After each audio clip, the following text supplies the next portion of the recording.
हरे कृष्ण। तो आज के सेशन में हम देख रहे हैं आज के सेशन में हम देख रहे हैं भगवत गीता की 6th चैप्टर टेक्स्ट नंबर 17।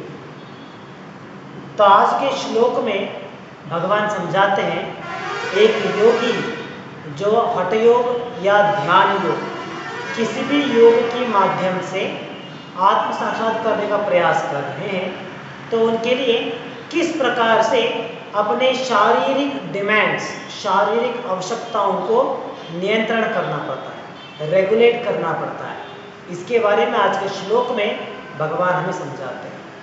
तो जैसे हमने पिछले श्लोक में देखा था, पिछले श्लोक में भी भगवान ने हमें किस प्रकार से हमारी आहार और हमारी निद्रा इन दोनों को रेगुलेट करना है, नियंत्रण करना है, इसके बारे में भगवान ने समझाया था कि एक योगी के लिए अपने आहार और निद्रा दोनों के ऊपर नियंत्रण करना किस प्रकार से आवश्यक है और किस प्रकार से हमें नियंत्रण करना है, ये सभी विचारों के बारे में पिछले श्लोक में भगवान ने समझाया था।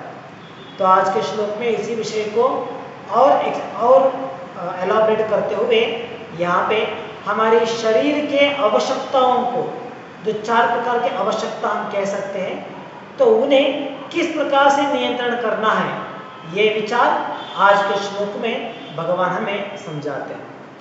तो यहाँ पे भगवान कह रहे हैं युक्ताहार विहारस्य। युक्त का प्रभुपाद अनुवाद करते हैं रेगुलेटेड, मतलब नियंत्रित में रहना। तो क्या रेगुलेट करना है?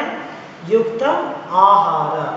पहले बात कहते हैं आहार, हमारी आहार को, जो हम पदार्थ सेवन करते हैं, जो खाना खाते हैं, उसे हमें रेगुलेट करना है। युक्त आहारस्य विहारस्य। विहार मतलब रिक्रिएशन, जैसे हमारी शारीरिक डिमांड, अ सेक्सुअल इंटरकोर्स, तो इसे हम प्रभुपाद कहते हैं even that needs to be regulated. किस प्रकार से रेगुलेट करना है, इसे भावार्थ में प्रभुपाद हमें आगे समझाते जाएंगे। तो पहले हो गया आहार और विहार, साथ में चेतस्य कर्मसु। चेतस्य मतलब है द मेंटेनेंस, मतलब किस प्रकार के हम कार्य करते हैं, कर्मसु, a kind of activity, a kind of work which we are doing. तो हमारे जो कार्य को भी हमें नियंत्रित में रखना है। साथ ही युक्त स्वप्नावबोधस्य। स्वप्न अवबोध, स्वप्न मतलब स्लीपिंग स्टेज, जैसे हमारी स्वप्न के समय, और अवबोध मतलब वेकफुलनेस टाइम, मतलब हमारी निद्रा और जितना समय हम अवेकन रहेंगे, इसे भी हमें रेगुलेट करना है। युक्त स्वप्नावबोधस्य योगो भवति दुःखः। तो इस प्रकार से हमारे शरीर के आवश्यकताओं को जब हम योग के द्वारा नियंत्रित करेंगे, रेगुलेट करेंगे, तो क्या होगा? भवति दुःखः। भौतिक संसार के जो कष्ट है, भौतिक संसार के जो पेन है, इससे हम बच सकते हैं। तो ये विचार यहाँ पे भगवान समझा रहे हैं। तो अनुवाद में प्रभुपाद कहते हैं he who is temperate in his habits of eating, sleeping, working and recreation can mitigate all material pains by practicing the yoga system. तो भावार्थ में प्रभुपाद इस विषय के बारे में समझाते हैं कि किस प्रकार से ये जो 4 कार्य है, आहार, निद्रा, भय और मैथुन, ईटिंग, स्लीपिंग, डिफेंडिंग और रिक्रिएशन, ये हमारे शरीर के आवश्यकता है। जैसे अगर हम देखेंगे तो प्रभुपाद समझाते हैं कि एक जीव चाहे वो किसी प्रकार के शरीर में क्यों ना रहे, चाहे वो जीव जंतु के शरीर में हो सकता है, पेड़ पौधों के शरीर में हो सकता है, या प्राणी पक्षियों के शरीर में हो सकता है, उन्हें इस 4 प्रकार के शारीरिक कार्य, ये 4 प्रकार की शारीरिक आवश्यकता पूरी करना पड़ता है। जैसे हम देख सकते हैं, अगर आपने किसी भी डिस्कवरी चैनल या एनिमल प्लैनेट्स चैनल देखते हैं तो वहाँ पे वो एक्चुअली पूरा दिन इतना समय लगाते हुए जो दिखाते हैं वो सभी कार्य जो भी वहाँ पे वो दर्शाते हैं, दिखा रहे हैं प्राणियों के बारे में, वहाँ पे हम देख सकते हैं कि वो सिर्फ इन्हीं 4 प्रकार के कार्य करने में लगे हुए हैं। जैसे वो दिखाते हैं एक शेर किस प्रकार से दूसरी प्राणी के ऊपर दूसरे प्राणी की वेट करता है, किस प्रकार से दूसरे प्राणियों को खाने का प्रयास कर रहा है, किस प्रकार से वो सोता है, किस प्रकार से अपने शत्रुओं से अपने आप को बचाता है, तो और किस प्रकार से वो पुनः बच्चों को पैदा करता है। तो हम देख सकते हैं कि हर एक प्राणी सिर्फ इन्हीं 4 प्रकार के कार्य करने में सक्षम है। तो इन 4 प्रकार के कार्य किस प्रकार से करना है, कितनी सुंदरता से, कितना बढ़िया रूप से करना पड़ेगा, इन सभी में वो माहिर होते हैं, they are expert in this. तो इन 4 कार्यों के अलावा किसी भी अन्य प्रकार का कार्य कोई और प्राणी और जीव नहीं कर सकते। तो यही प्रमुख 4 कार्य है जो वो एंगेज करते हैं।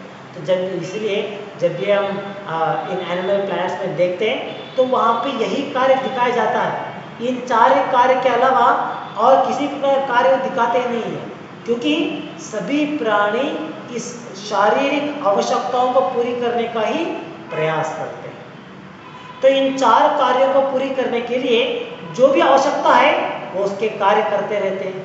जैसे एक चिड़िया घोंसला बनाना, किस प्रकार से घोंसला बनाती है, ये सब कुछ कर रही है। क्यों कर रही है? ताकि प्राइमरी यही 4 कार्य है। किस प्रकार से रिक्रिएशन किया जाएगा, बच्चों को उत्पन्न किया जाएगा, किस प्रकार से अपने लिए घर बना, सोने के लिए एक घर बनाया जाएगा। तो इस प्रकार से यही 4 कार्यों के लिए, यही 4 शारीरिक आवश्यकताओं को पूरी करने के लिए वो वहाँ पे प्रयास करते हैं।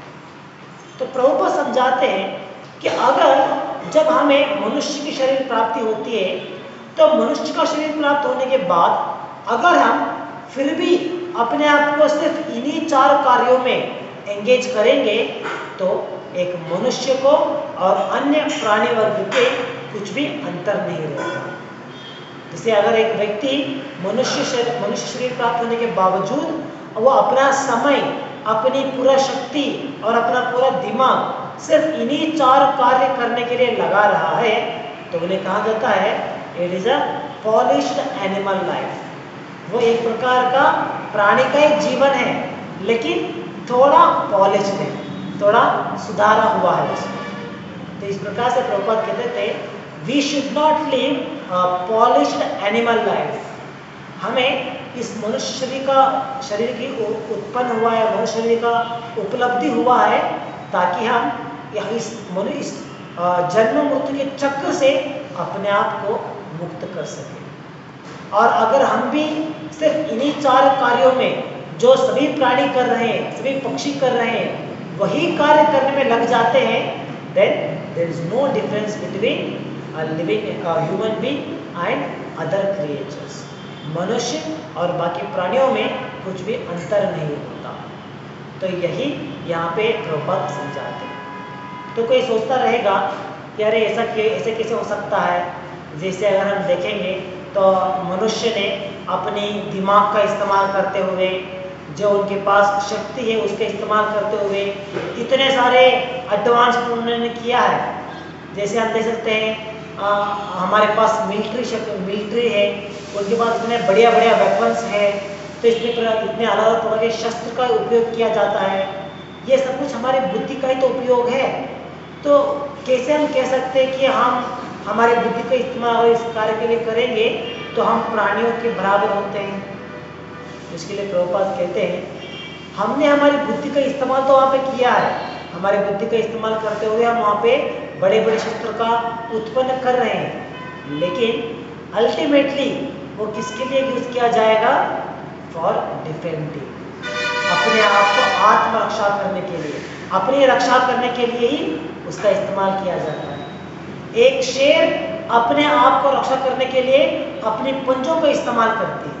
तो इसी प्रकार एक मनुष्य अपने रक्षा करने के लिए अपना बुद्धि लगाते हुए इस प्रकार से शस्त्र अस्त्र इन सब का इस्तेमाल कर रहे हैं। तो हमारा एडवांसमेंट अलग अलग प्रकार के शस्त्र बनाने में लग गया है, लेकिन मकसद वही है, वो है स्वयं की रक्षा करना। तो इसीलिए अगर इन ज़रूरतों पर हम हमारी बुद्धि का इस्तेमाल करेंगे, समय का इस्तेमाल करेंगे, तो वो प्राणी के जीवन का बराबर ही कहा जाता है। तो इसीलिए हमें क्या करना है, क्या हमें ये सब कुछ छोड़ देना चाहिए, जिसे यहाँ प्रभुपाद कहते हैं, और योगी जो योग सिद्धि प्राप्त करने का प्रयास कर रहे हैं या जो योग मार्ग में आगे बढ़ने का प्रयास कर रहे हैं, तो उन्हें क्या करना चाहिए? क्या उन्हें इन चारों कार्यों को ये ध्यान समझते हुए कि ये हमारे शरीर की आवश्यकता है और हम तो ये शरीर नहीं है, हम तो आत्मा है, ये समझते हुए क्या हम उन्हें बंद कर देना चाहिए? नहीं। यहाँ में भगवान समझाते हैं युक्ता। युक्ता मतलब रेगुलेटेड। तो इसके लिए प्रभुपाद एक संदर्भ में कहते हैं कि जैसे हमें ये मनुष्य शरीर प्राप्त हुआ है, तो हमें भौतिक संसार में इस शरीर को मेंटेन करने के लिए इसकी आवश्यकताओं को भी पूरा करना पड़ेगा, लेकिन किस प्रकार से पूरा करना है? इन अ रेगुलेटेड मैनर, नियंत्रित रूप से इस शरीर की आवश्यकताओं को पूरा करना पड़ता है।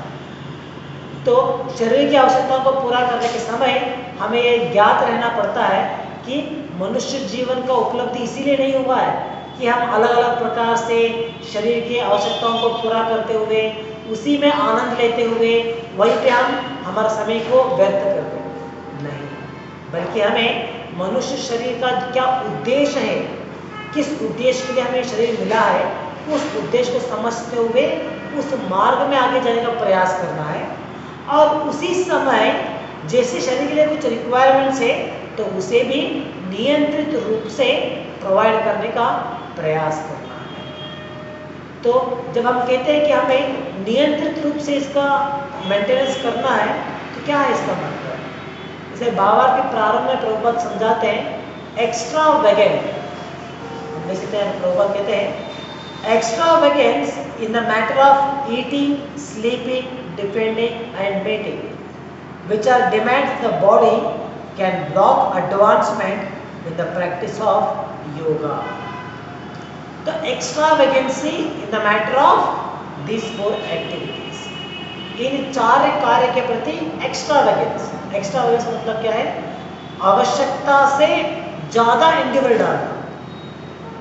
जैसे प्रॉपर एग्जांपल देते हैं, एक व्यक्ति चाहे वो कितना हार्ड वर्क क्यों ना करे, चाहे उसके पास कितना धन क्यों ना हो, लेकिन फिर भी अपने पेट भरने के लिए वो कितना खा सकता है? 2 रोटी खाएगा।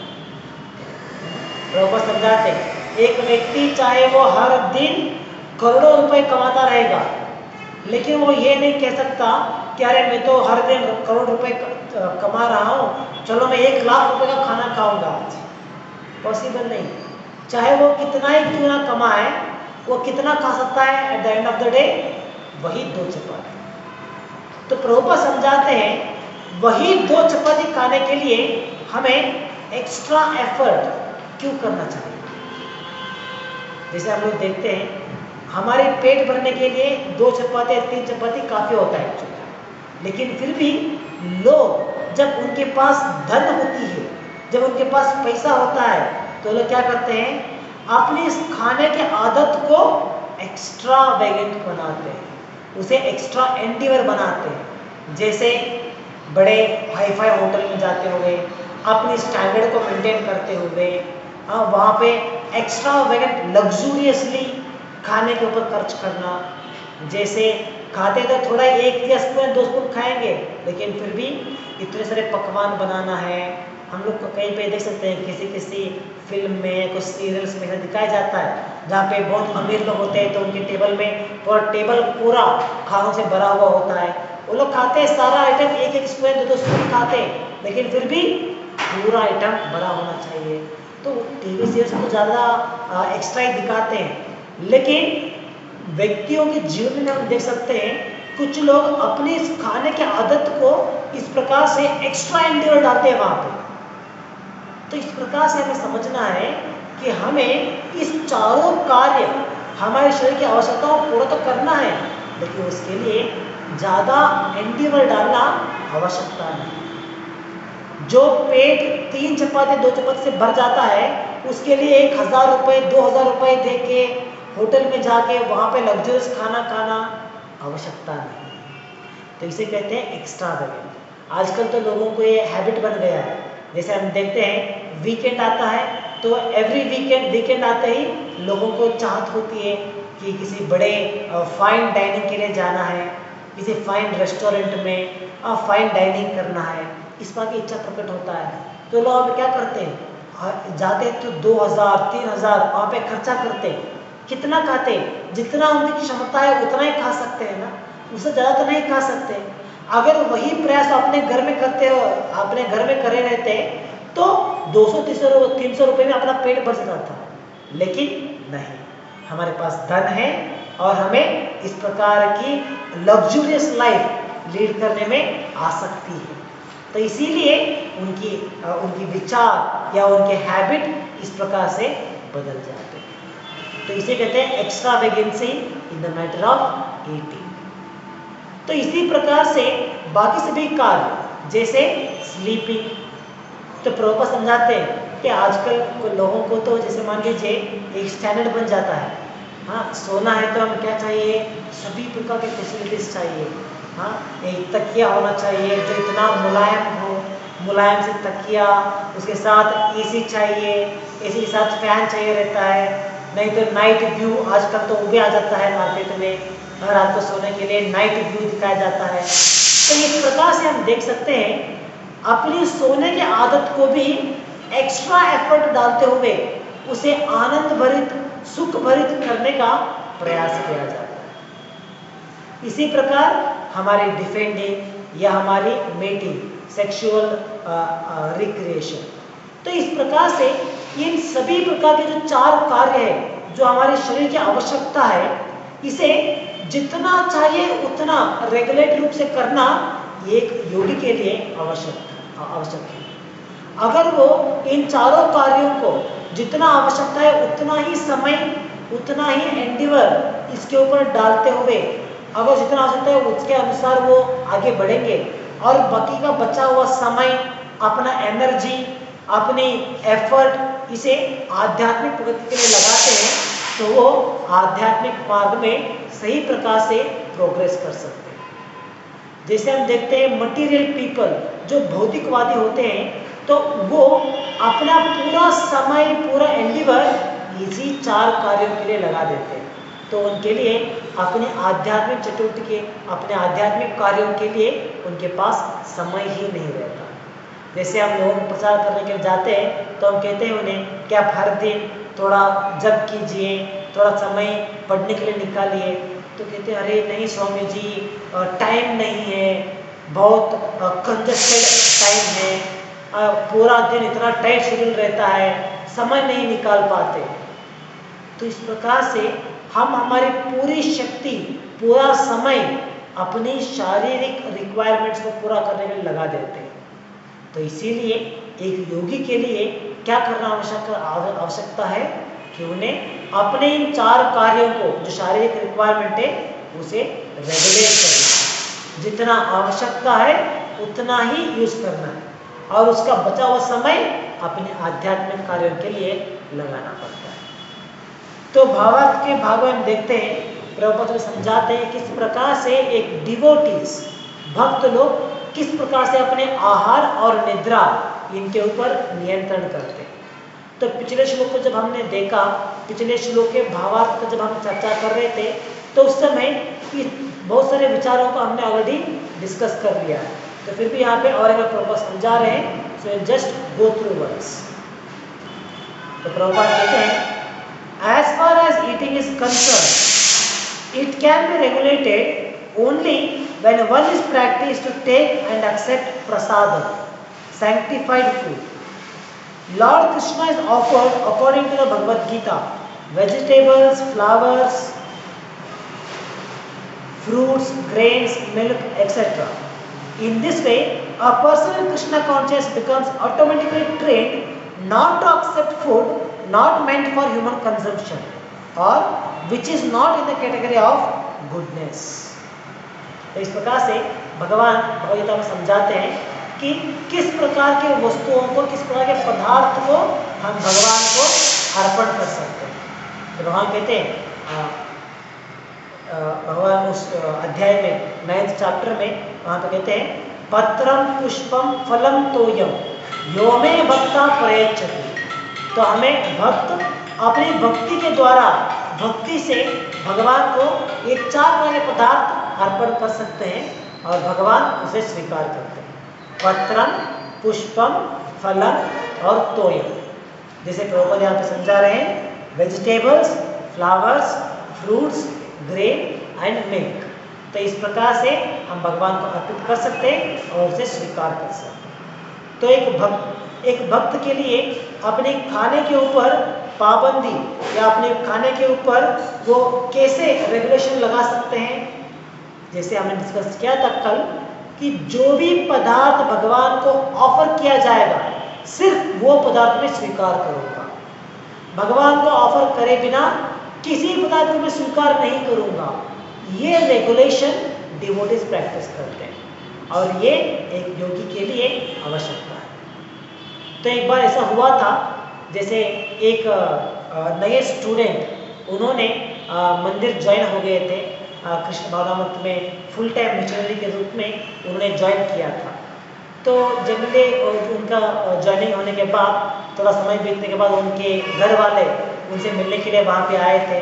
तो उन्हें मिलने के बाद उन समझा रहे थे कि आपने घर छोड़ के मंदिर में आ गए, ये आपने गलत किया, आपको वापस घर आना चाहिए। तो इस बात से उनसे चर्चा कर रहे थे।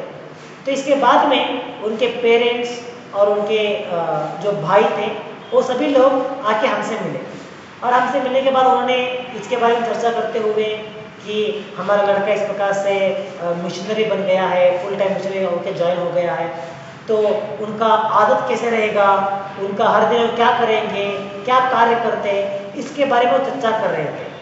तो जब उन्होंने इसे बात करते हुए हमसे पूछा कि अगर मान लीजिए अभी तक जब तक वो कॉलेज में था तो जो भी उन्हें पसंद होता था, जैसे कुछ मुझे खाने के लिए चाहिए तो हमसे पैसा लेके जाता था और बाहर होटल में या रेस्टोरेंट में जाके जो भी उनका मन पसंद है वो खा के आते थे। लेकिन अभी यहाँ पे मंदिर में वो अगर वो रहेगा तो उनकी ये ज़रूरतें कौन पूरा करेगा। अगर उन्हें कुछ पसंद आएगा, अगर उनका मन आएगा कि चलो आज मुझे कुछ फास्ट फूड खाना है, तो उन्हें कौन हेल्प करेगा इसके लिए। तो हम उन्हें समझने का प्रयास कर रहे थे कि जनरली डिवोटीज जो मंदिर में रहते हैं उन्हें इस प्रकार की इच्छा नहीं आता है कि चलो आज होटल में जाके खाना खाएंगे, कहीं रेस्टोरेंट में जाएंगे, इस प्रकार की इच्छा डिवोटीज के लिए नहीं आता है। अगर वो आता भी है तो उसे कंट्रोल करते हैं कि हमें इस प्रकार से नहीं खाना है, ये रेगुलेशन उन्हें वो लोग फॉलो करते हैं। और उन्हें जो भी इच्छा होता है कि अगर हमें ये खाना है वो खाना है, तो इसीलिए हमारे मंदिर में एक शेड्यूल होता है जहाँ पे हर दिन 2 बार प्रसाद बनता है मंदिर में। जो भी भगवान को चढ़ाया जाता है वो प्रसाद के रूप में हम लोग ग्रहण करते हैं और इसी में भक्त लोग संतुष्ट रहते हैं। तो इस प्रकार समझाने के बाद भी उनके मन में यही विचार था, प्रसाद तो मिलता है वो तो ठीक है, लेकिन मान लो कभी कुछ फास्ट फूड खाने का मन होता है, जैसे कुछ पिज्ज़ा खाना है, कुछ बर्गर खाना है, तो उस समय क्या करना पड़ेगा, होटल को क्या नहीं जा सकते हैं। तो हमने भी समझने का प्रयास किया कि अगर हमारे मंदिर में भी ये जो पिज़्ज़ा है, बर्गर है, इस प्रकार के पदार्थ भी मिलते हैं, हम लोग भगवान को ये भी चढ़ाते हैं क्योंकि ये भी तो प्योर वेजिटेरियन आते हैं। तो जो भी हमारे नियम है, जैसे प्याज लहसुन का यूज़ नहीं करना है और पूरी शुद्धता के साथ बनाना है, इसके अनुसार हम लोग कुकिंग करते हैं, उसे भगवान को चढ़ाते हैं और उसे ऑफर करते हैं। तो ऐसा नहीं कि मंदिर में आने के बाद वो ये खाना छोड़ देंगे या इस बार के खाद्य छोड़ देंगे, नहीं होगा। लेकिन फिर भी उनका विचार, उन्हें ये समझ पाना, इसे डाइजेस्ट कर पाना मुश्किल होता है।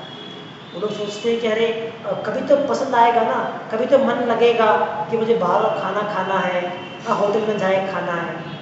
तो यही हमें समझना है कि ये पसंद या इस तरह के विचार अगर एक भक्त के लिए आता भी है तो उन्हें उसे नियंत्रण करना पड़ता है, ये रेगुलेशन पालन करना पड़ता है कि जो भगवान को अर्पण नहीं किया गया है उसे मैं स्वीकार नहीं करूँगा। तो इस प्रकार से उनका एक अटूट निर्णय होना चाहिए। तो इस प्रकार से एक भक्त अपनी खाने के आदत को, अपने आहार के सेवन को वो नियंत्रण करते हैं। तो आगे प्रभुपाद समझाते हैं किस प्रकार से हमारी निद्रा, इसे नियंत्रण किया जा सकता है। प्रभुपाद यहाँ पे कहते हैं, as far as sleeping is concerned, a Krishna conscious person is always alert in the discharge of his duties in Krishna consciousness, and therefore any unnecessary time spent sleeping is considered a great loss. तो जैसे हमने कल की class में discuss किया था, devotees के लिए प्रभुपाद रेकमेंड करते हैं 6 hours sleep at a stretch is sufficient. तो इतना नींद भक्तों के लिए काफ़ी रहता है।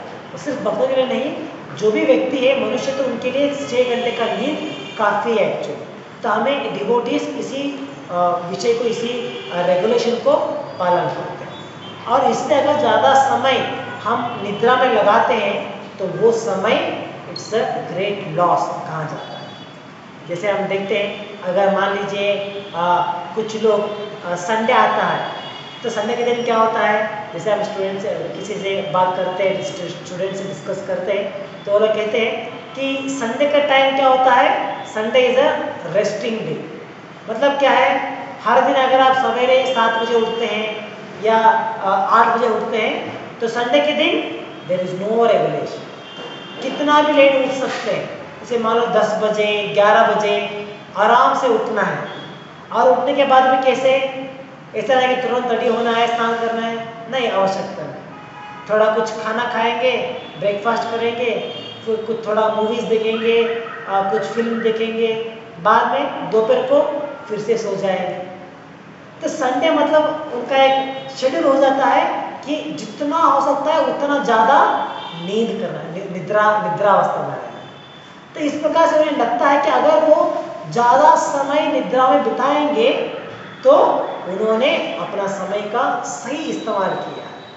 तो इस प्रकार से बहुत लोगों के विचार होता है कि हफ्ते में एक दिन पूरा छुट्टी, जितना सही उतना सोना है।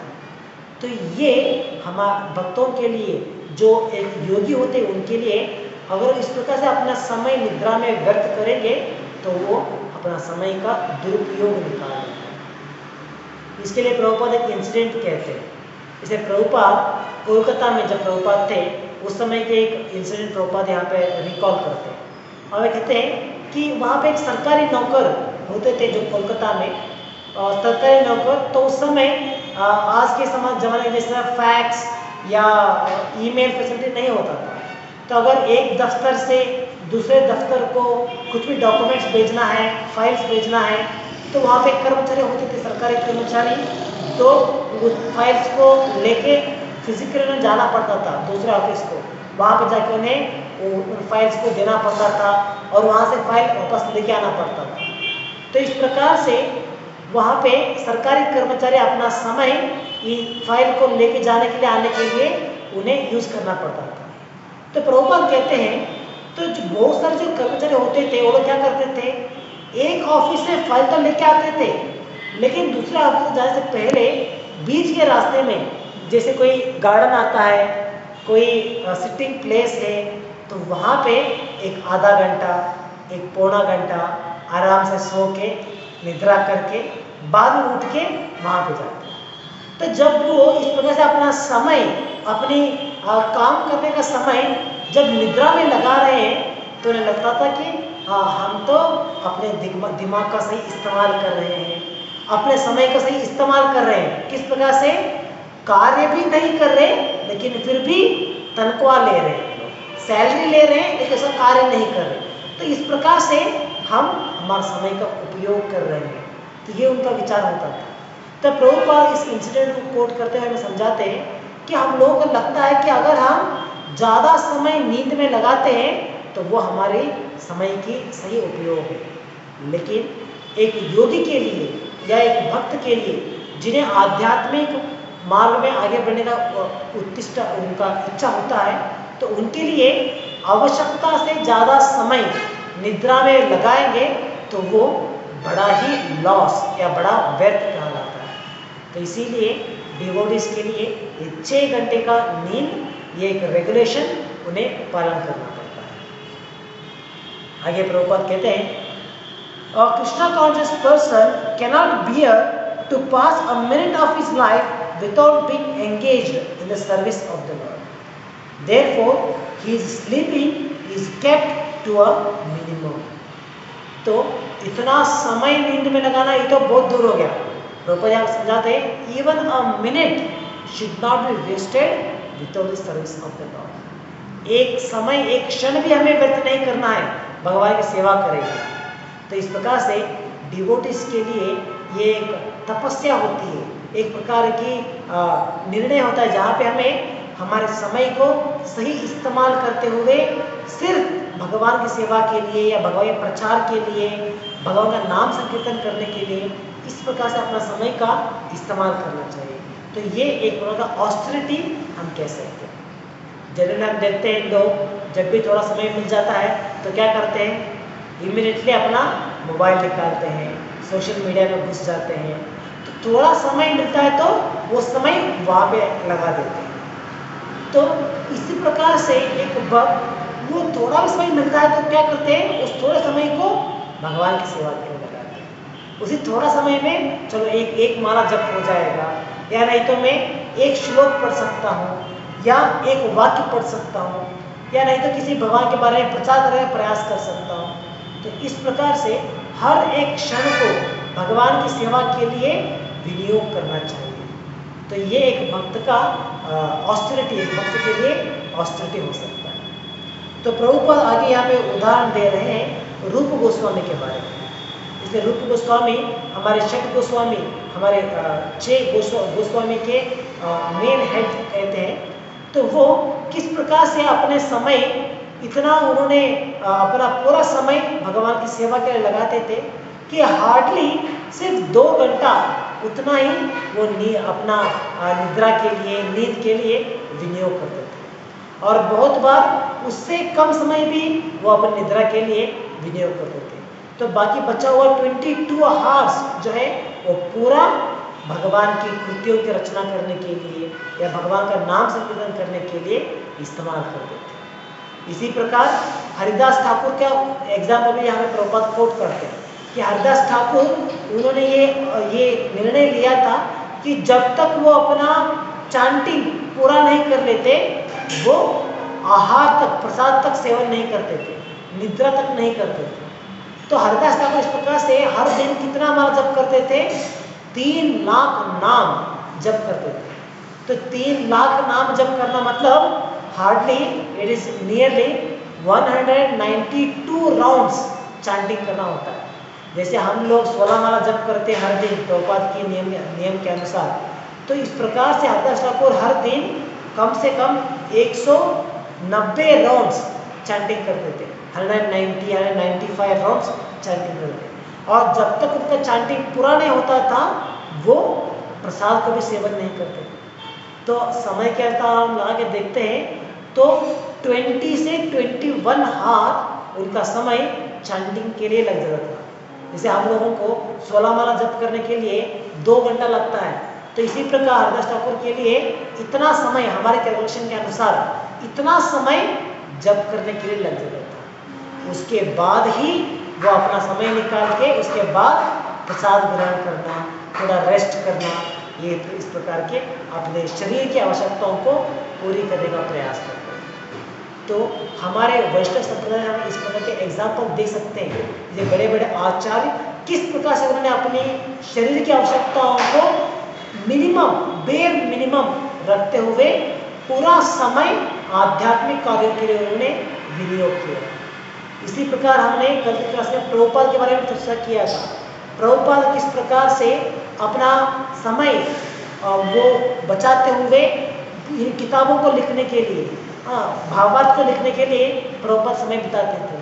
तो प्रभुपाद में हर दिन 2 घंटे 3 घंटा इतना ही निद्रा में प्रभुपाद व्यर्थ करते थे। बाकी का समय जो है पूरा किताब लिखने के लिए प्रभुपाद विनियोग करते थे। तो इस प्रकार से इन डिवोटीज का लाइफ में देखते हुए किस प्रकार से वो अपने शरीर के रिक्वायरमेंट्स को पूरा करते हैं, उन्हीं के मार्ग में चलने का प्रयास हमें करना चाहिए। और जैसे हमने कहा था, सुनने के ये इन सभी विचारों को सुनने के बाद तुरंत हमें कम करने का प्रयास नहीं करना है, बल्कि इन अ सिस्टमेटिक मैनर, जितना हम अभी नींद कर रहे हैं तो उसमें आधा घंटा कम करते हुए हमें 6 घंटे की नींद तक आके पहुंचना है।